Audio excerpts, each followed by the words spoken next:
Hi beautiful people, welcome back to my YouTube channel. This is me guys, Sanu and you are watching Sun Non-Stop. तो guys again I'm back with another amazing video. आज की जो हमारी video है India versus Pakistan car market का जो है वो कंपैरिजन करने जा रहे हैं। लेकिन उससे पहले गाइस आप लोगों ने मुझे कमेंट सेक्शन के अंदर ये बताना है कि आप लोगों के पास कौन कौन सी कार है।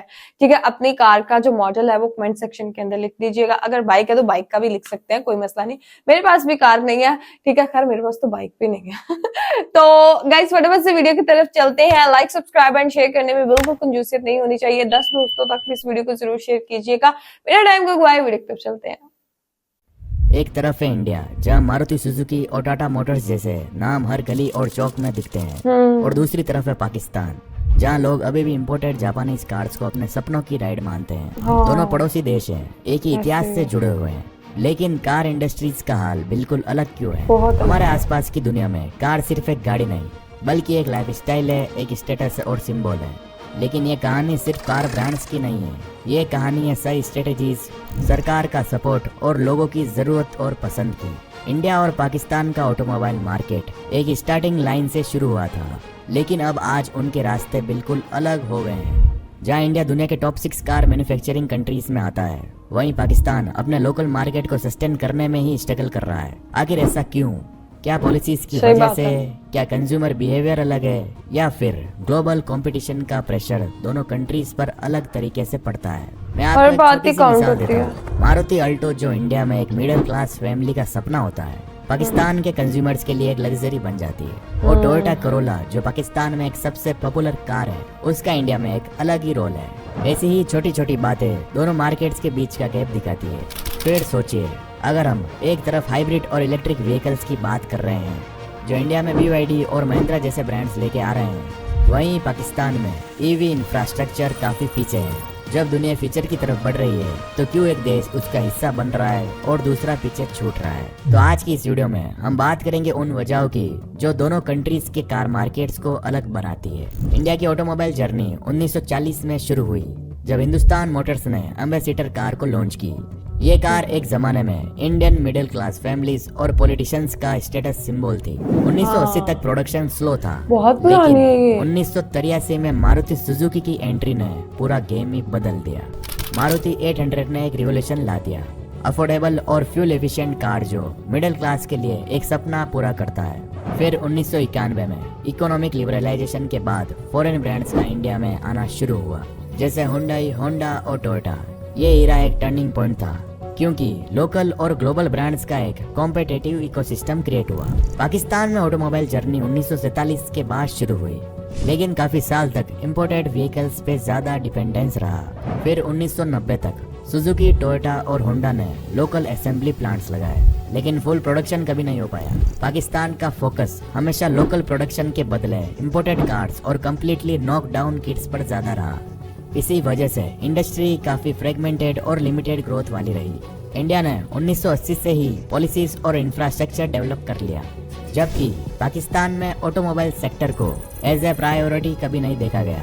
इंडिया एशिया का ऑटोमोटिव हब है। इंडिया का ऑटोमोबाइल मार्केट दुनिया के सबसे बड़े मार्केट्स में से एक है। 2023 में इंडिया में 4.4 मिलियन व्हीकल्स प्रोड्यूस हो गई, जो चाइना, USA और जापान के बाद छठा सबसे बड़ा प्रोडक्शन नंबर है। और इंडिया में मेजर प्रोडक्शन हब्स है चेन्नई, पुणे, गुजरात और हरियाणा जैसे। इंडिया में तो खुद भी बनाते हैं। मेक इन इंडिया इनिशिएटिव के थ्रू सिर्फ लोकल डिमांड फुलफिल नहीं कर रहा है, कार्स को एक्सपोर्ट भी करता है साउथ ईस्ट एशिया, यूरोप और अफ्रीका जैसे मार्केट्स में।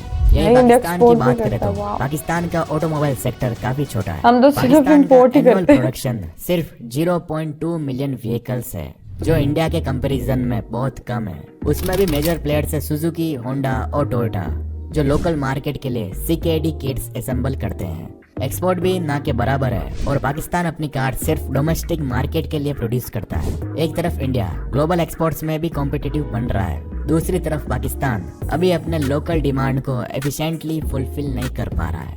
प्राइसिंग की बात करें तो इंडिया में हर बजट के लिए ऑप्शन है। इंडियन मार्केट की एक ये खासियत है, यहाँ हर बजट के लिए एक कार अवेलेबल है। मारुति अल्टो, हुंडई i10 जैसे मॉडल्स जो एक आम मिडिल क्लास फैमिली के लिए बनाई गई है। मिड रेंज में बात करें तो Hyundai i20, टाटा नेक्सॉन जैसे मॉडल्स जो फीचर रिच और वैल्यू फॉर मनी है। लग्जरी में बात करें तो मर्सिडीज, BMW और Audi जैसे ब्रांड्स का भी मजबूत प्रेजेंस है। इंडिया का कॉम्पिटिटिव मार्केट और लोकल मैन्युफैक्चरिंग की वजह से कार प्राइसेस रिलेटिवली लो है। एग्जाम्पल, मारुति अल्टो की प्राइस 3.5 लाख से शुरू होती है। पाकिस्तान में महंगी कार्स और लिमिटेड ऑप्शन है। पाकिस्तान में कार्स काफी एक्सपेंसिव है। इंडिया में मारुति अल्टो 3.5 लाख रुपए की है, वहीं पाकिस्तान में आप अल्टो लेने जाओगे तो 10 लाख रुपए में मिलेगी। कंज्यूमर्स की बात करें तो इंडिया में फ्यूल एफिशिएंसी और रीसेल वैल्यू काफी मैटर करता है। डीजल और पेट्रोल के प्राइस हाई होने के बावजूद भी लोग माइलेज को ज्यादा इंपोर्टेंस देते हैं। वहीं पाकिस्तान में इम्पोर्टेड और रिलायबल कार्स का क्रेज है। पाकिस्तान में जापानीज इंपोर्टेड कार्स ज्यादा पसंद की जाती है। उनकी रिलायबिलिटी और फ्यूल एफिशिएंसी जो लोकल असेंबल्ड कार से बेटर होती है।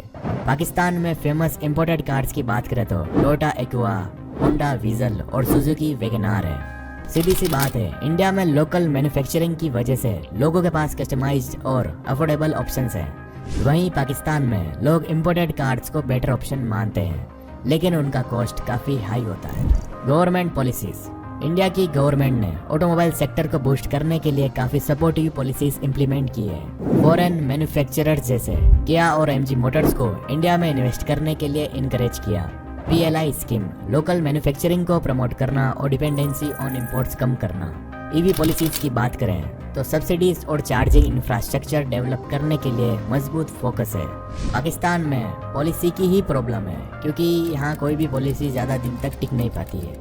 क्योंकि पाकिस्तान में 2016 से 2021 तक ऑटो पॉलिसी इंट्रोड्यूस की गई ताकि फॉरेन इन्वेस्टमेंट अट्रैक्ट कर सके। इसका कुछ इम्पैक्ट हुआ, जैसे किया और हुंडई ने लोकल मार्केट में एंट्री की, लेकिन फ्रीक्वेंट पॉलिसी चेंजेस और इकोनॉमिक इंस्टेबिलिटी ने ऑटो इंडस्ट्री को सस्टेनेबल ग्रोथ नहीं दी। अब दोनों कंट्रीज के मार्केट क्या चैलेंजेस फेस कर रहे हैं उनके बारे में बात करते हैं। इंडिया तो चैलेंज कम ही फेस करेगा। पोल्यूशन भी काफी क्रिएट होता है। कार इमिशंस अभी एक मेजर प्रॉब्लम है जो अर्बन एरियाज में एयर क्वालिटी खराब करती है। इंडिया की बड़ी सिटीज में ट्रैफिक भी एक बहुत बड़ा चैलेंज है। Fossil fuels dependency.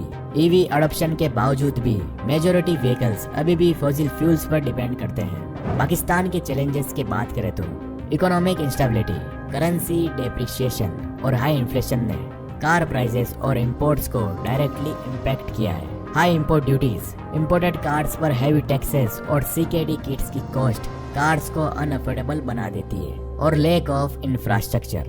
अब कंक्लूजन के बारे में बात करते हैं। कहानी के दो पहलू, एक तरफ इंडिया जो एशिया के ऑटोमोबाइल पावर हाउस बनाने की तरफ बढ़ रहा है, और दूसरी तरफ है पाकिस्तान जो अभी अपनी कार इंडस्ट्री का एक बेसिक चैलेंजेस को समझने और सॉल्व करने की कोशिश कर रहा है। दोनों कंट्रीज का एक कॉमन स्टार्टिंग पॉइंट था, उनके डिसीजन मेकिंग का रिजल्ट है।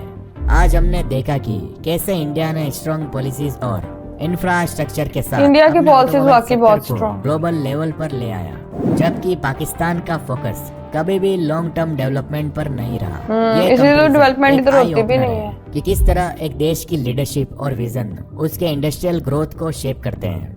इंडिया का ऑटोमोबाइल सेक्टर लोकल मैन्युफैक्चरिंग का एक बेस्ट एग्जांपल है। मेक इन इंडिया जैसे इनिशिएटिव्स ने इंडियन ब्रांड्स को एम्पावर किया और फॉरेन ब्रांड्स को इन्वेस्ट करने के लिए इनकरेज किया।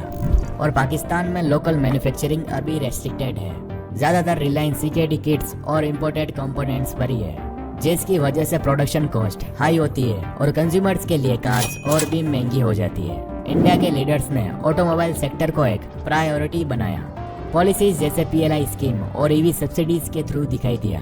कंसिस्टेंट और ग्रोथ ओरिएंटेड पॉलिसीज ने इंडस्ट्री को स्टेबिलिटी दी। पाकिस्तान में पॉलिसीज काफी फ्रेगमेंटेड रही है।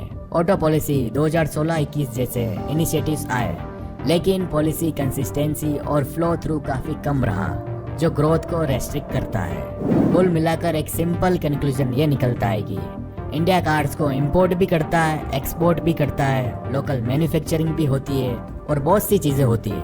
वहीं पाकिस्तान सिर्फ कारों को इंपोर्ट करने में लगा हुआ है और लोकल मैन्युफैक्चरिंग भी ना के बराबर होती है। और इंडिया में क्यों एक भी बुगाटी नहीं है, वो अगर आपको जानना है तो इस वीडियो को क्लिक करके देख लो। धन्यवाद। अच्छा, इंडिया में बुगाटी नहीं है।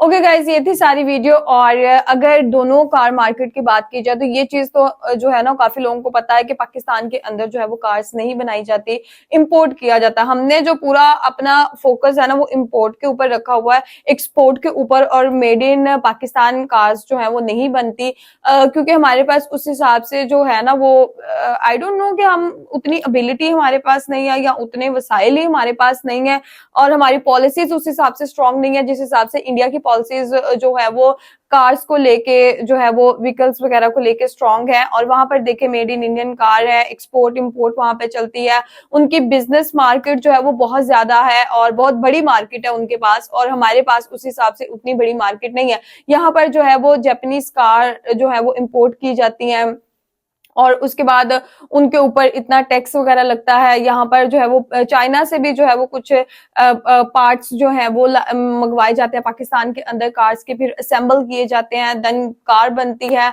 और सारी शिपिंग का भी खर्चा और उसके बाद जितना भी खर्चा होता है असेंबल करने का भी वो लोगों की जेब से ही निकलता है। और जो कार 3 से 4 लाख के दरमियान इंडिया के अंदर मिलती है वही पाकिस्तान के अंदर आके 15 से 20 लाख की हो जाती है। इतना डिफरेंस है, ठीक है। और यही बात है कि इंडिया के हर बंदे के पास कार है, वो अफोर्ड कर सकते हैं, लेकिन पाकिस्तान के जो है वो उस हिसाब से बहुत अमीर लोग हैं वही उनके पास ही कार है, बाकी मिडिल क्लास के बहुत कम लोग होते हैं जिनके पास कार होती है और जो कार अफोर्ड कर सकते हैं, बिकॉज फ्यूल भी जो है वो काफी ज्यादा पाकिस्तान के अंदर जो है वो महंगा है। तो गाइस, आप लोगों का आज की वीडियो के बारे में क्या कहना है अपनी राय कमेंट में जरूर बताइएगा कि बुगाटी क्यों नहीं है इंडिया में, यार मुझे नहीं पता। देखेंगे इस वीडियो को भी, तो लाइक सब्सक्राइब एंड शेयर करते जाएगा। तो चलेगा, इस मिलते हैं आपको नेक्स्ट वीडियो के अंदर। Bye bye.